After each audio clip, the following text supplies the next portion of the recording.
Hello, I'm Rachael and I'm the Deputy Director of Public Health at Doncaster Council. Rates of COVID-19 across Doncaster remain high, and we're seeing weekly rates around 350 per 100,000 population.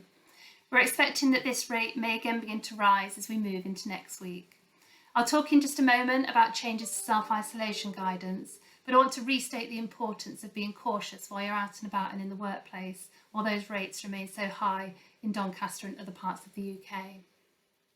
The vaccination programme continues with pop-ups across Doncaster, and our link workers have been working with vaccination teams in our areas with lower vaccination uptake. They've been answering questions and giving information to help people make an informed choice about vaccination.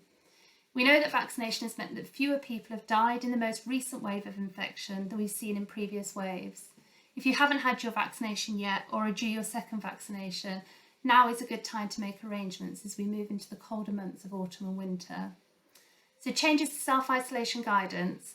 From Monday the 16th of August, anyone who's been identified as a close contact of a positive case will no longer have to self-isolate, provided they've been fully vaccinated and are not displaying any COVID-19 symptoms.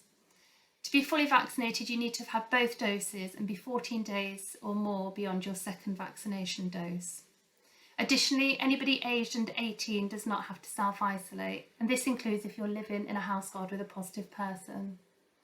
If you've not yet been fully vaccinated, you must still complete 10 days of self-isolation as a close contact, and anybody testing positive still has to complete 10 days of self-isolation.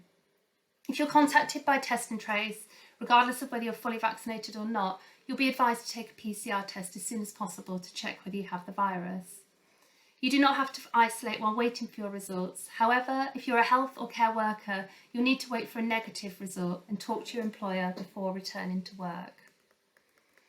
If your test is negative, you do not need to take any further action unless you go on to develop symptoms, in which case you should isolate immediately and take another PCR test. If you're currently partway through your isolation period as a close contact and you're fully vaccinated or under the age of 18 and not showing any symptoms, you may stop isolating on Monday. If you're isolating as a positive case or an unvaccinated close contact, you must complete your self-isolation period. If you've been identified as a close contact to somebody with COVID-19 but are not required to self-isolate, there are some extra steps that you can do and take to protect others. As well as getting your PCR test, you may consider limiting close contact with people outside of your household, especially in any enclosed space. You should wear a face covering in those enclosed spaces and where you're unable to maintain any social distancing. You should limit contact with anybody who's extremely clinically vulnerable, and you could take part in some regular lateral flow device testing. The guidance and detail about these changes are all available on the .gov.uk website now and will be right into local businesses and settings today. Enjoy your weekend and stay safe. Thanks.